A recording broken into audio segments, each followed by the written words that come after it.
Edgar Allan Poe. From childhood's hour, I have not been as others were. I have not seen as others saw. I could not bring my passions from a common spring. From the same source I have not taken my sorrow. I could not awaken my heart to joy at the same tone. And all I loved alone.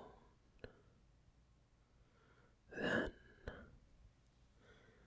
in my childhood, in the dawn of a most stormy life,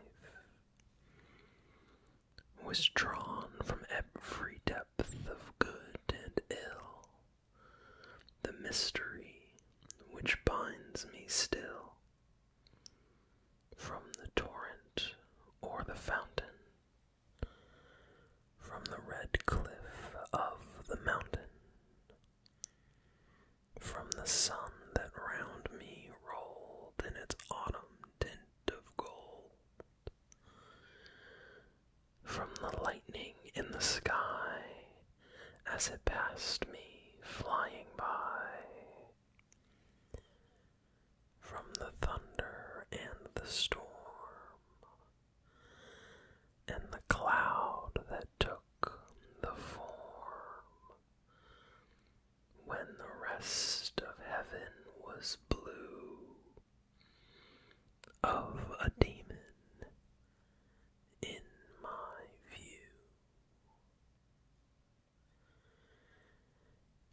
A Dream Within a Dream by Edgar Allan Poe. Take this kiss upon the brow, and in parting from you now, this much let me avow. You are not wrong who deem that my days have been a dream. Yet if hope has flown away in a night or in a day, in a vision or in none, is it therefore the less gone? All that we see or seem is but a dream within a dream. I stand amid the roar of a surf-tormented shore, and I hold my hand, grains of the golden sand. How few, yet how they creep through my fingers to the deep, while I weep, while I weep. Oh God, can I not grasp them with a tighter clasp? Oh God, can I not save one from the pitiless wave? Is all that we see or seem but a dream within a dream?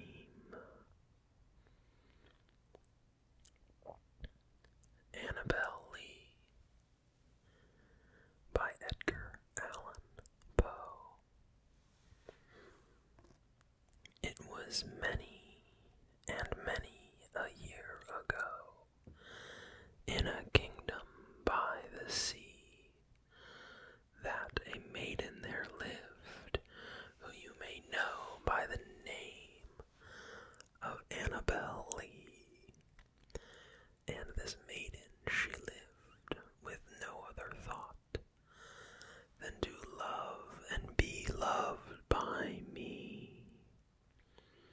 She was a child, and I was a child, in this kingdom by the sea. But we loved with a love that was more than love. I and Annabel Lee, with a love that the winged seraphs of heaven coveted her and me. And this was the reason that, long ago, in this kingdom by the sea, a wind blew out of a cloud by night, chilling my Annabel Lee, so that her high-born kinsman came and bore her away from me, to shut her up in a sepulchre in this kingdom by the sea. The angels, not half so happy in heaven, went envying her and me. Yes, that was the reason, as all men know in this kingdom by the sea, that the wind came out of a cloud, chilling and killing my Annabel Lee. But our love, it was stronger by far than the love of those who were older than we, of many far wiser than we. And neither the angels in heaven above, nor the demons down under the sea, can ever dissever my soul from the soul of the beautiful Annabel Lee. For the moon never beams without bringing me dreams of the beautiful Annabel Lee. And the stars never rise, but I see the bright eyes of the beautiful Annabel Lee. And so, all the night tide, I lie down by the side of my darling, my life and my bride, in her sepulchre there by the sea, in her tomb by the side of the sea. Dreamland by Edgar Allan Poe. By a route obscure and lonely, haunted by ill angels only, where an Eidolon named Night on a black throne reigns upright. I have reached these lands but newly from an ultimate time thule, from a wild, weird clime that lieth sublime, out of space and out of time. Bottomless vales and boundless floods, and chasms and caves, the Titan woods, with forms that no one can discover, for the dews that drip all over, mountains toppling evermore into seas without a shore, seas that restlessly aspire, surging unto skies of fire, lakes that endlessly outspread their lonely waters, lone and dead, their still waters, still and chilly, with the snows of the lolling lily, by the lakes that thus outspread their lone waters, lone and dead, their sad waters, sad and chilly, with the snows of the lolling lily.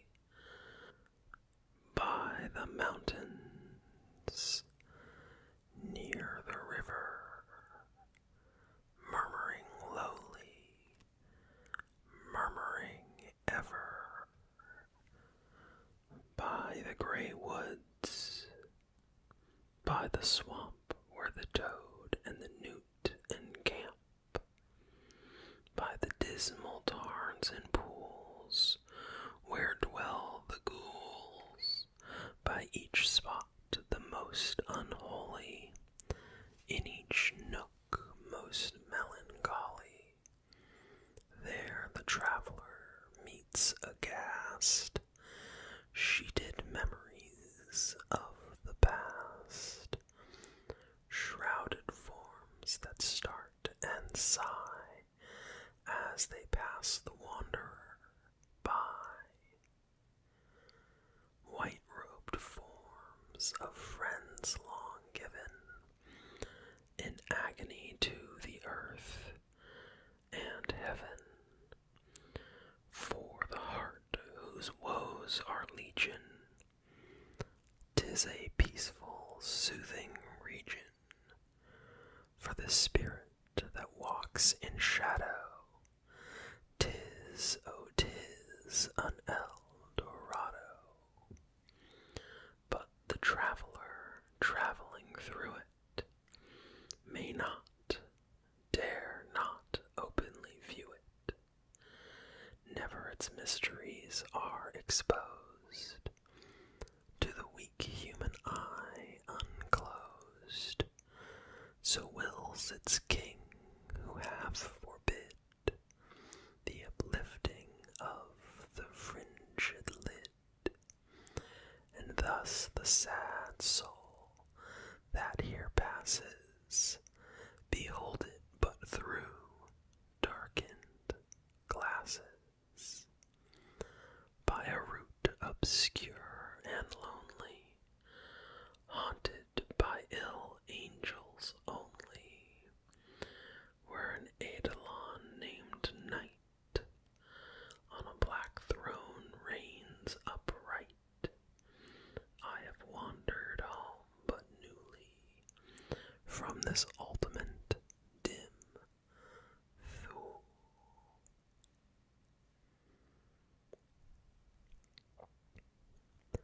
Eldorado by Edgar Allan Poe.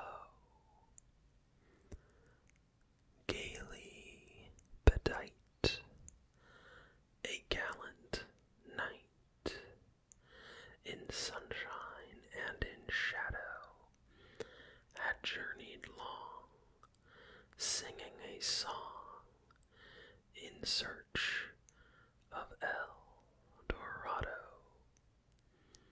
But he grew old, this night so bold, and ere his heart a shadow fell as he found no spot of ground that looked like Eldorado. And as his strength failed him at length, he met a pilgrim shadow. Shadow, said he, where can it be, this land of Eldorado? Over the mountains of the moon, down the valley of the shadow, ride, boldly ride, the shadow replied, if you seek for Eldorado.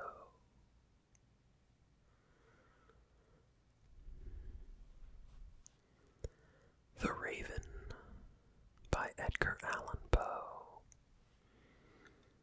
Once upon a midnight dreary, while I pondered weak and weary over many a quaint and curious volume of forgotten lore, while I nodded, nearly napping, suddenly there came a tapping, as of someone gently rapping at my chamber door. 'Tis some visitor, I muttered, tapping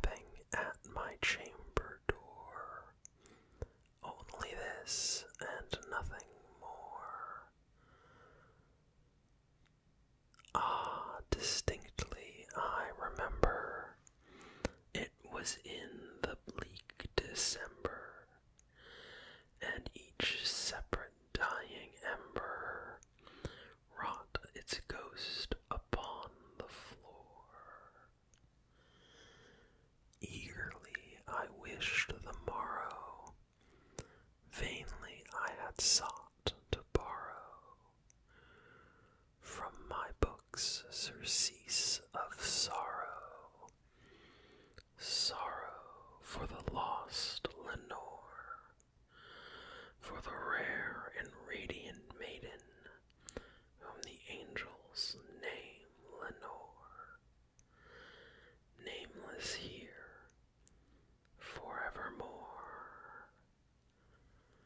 And the silken, sad, uncertain rustling of each purple curtain thrilled me, filled me with fantastic terrors never felt before, so that now, to still the beating of my heart, I stood repeating, "'Tis some visitor entreating entrance at my chamber door, some late visitor entreating entrance at my chamber door. This is it, and nothing more." Presently my soul grew stronger, hesitating then no longer. "Sir," said I, "or madam,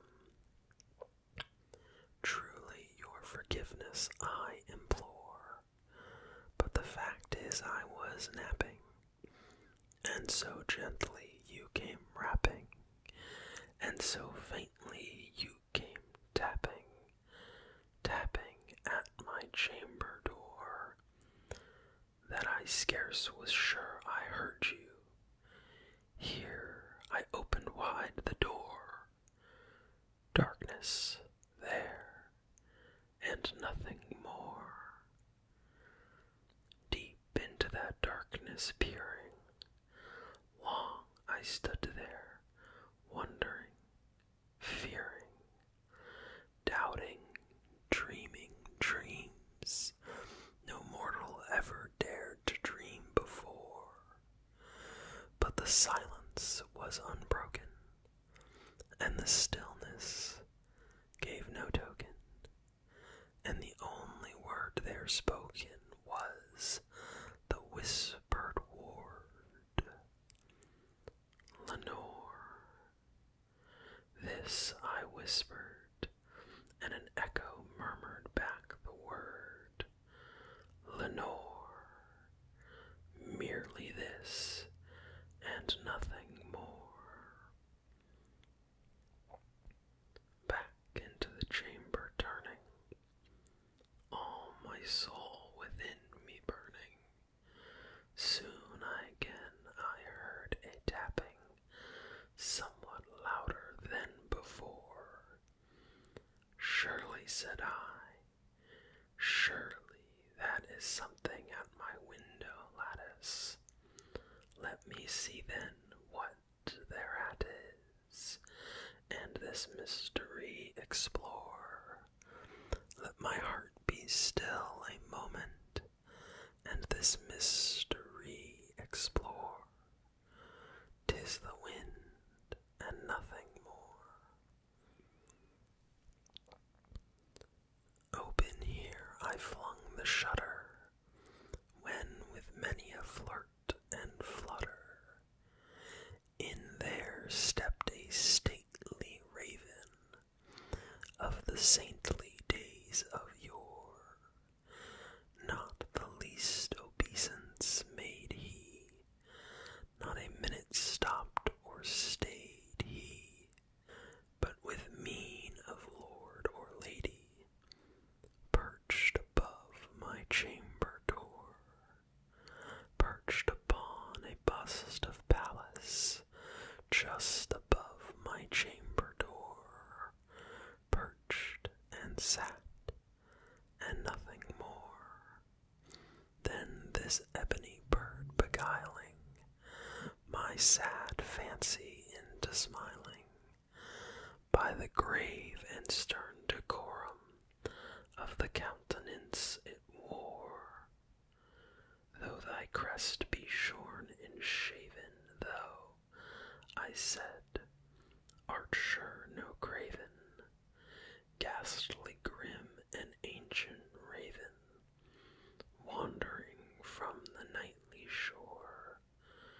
Tell me what thy lordly name is on the night's Plutonian shore.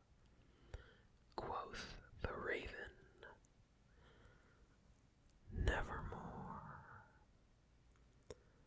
Much I marveled this ungainly fowl to hear discourse so plainly, though its answer little meaning, little relevancy bore.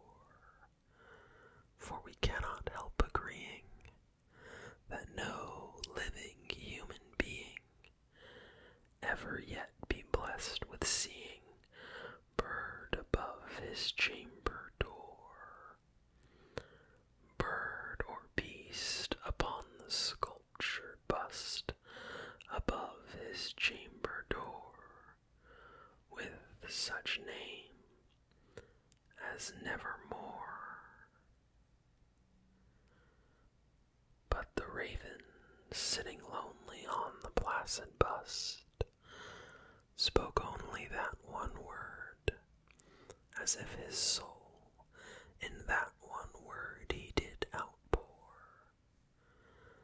Nothing further than he uttered, not a feather than he fluttered, till I scarcely more than muttered, other friends have flown before, on the morrow he will leave me, as my hopes have flown before.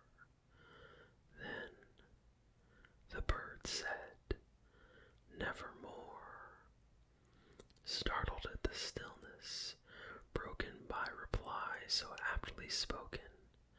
Doubtless, said I, what it utters is its only stock and store, caught from some unhappy master, whom unmerciful disaster followed fast and followed faster, till his songs one burden bore, till the dirges of his hope that melancholy burden bore, of never, never more.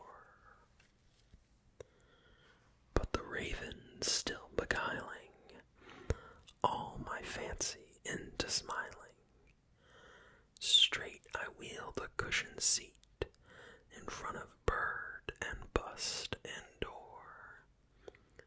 Then upon the velvet sinking, I betook myself to linking fancy unto fancy, thinking what this ominous bird of yore, with this grim, ungainly, ghastly gaunt, and ominous bird of yore, meant in croaking nevermore.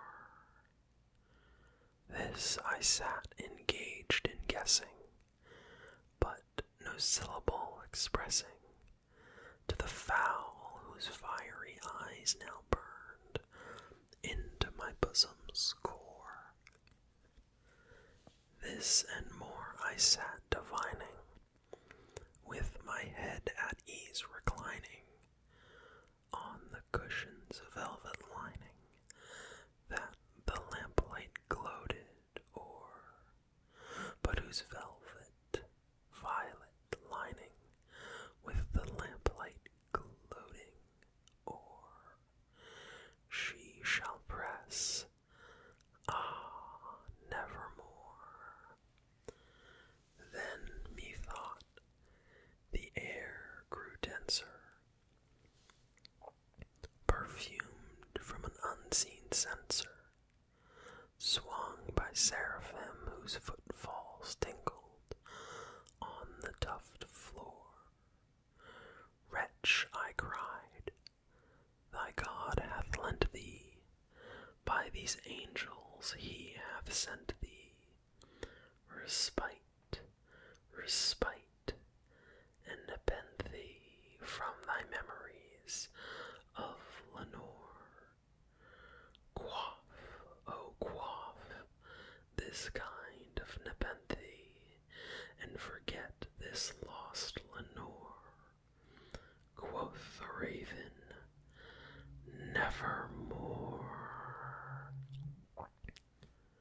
Prophet, said I, thing of evil, prophet still, if bird or devil, by that heaven that bends above us, by that God we both adore, tell this soul with sorrow laden, if within the distant Aden it shall clasp a sainted maiden, whom the angels name Lenore, clasp a rare and radiant maiden, whom the angels name Lenore.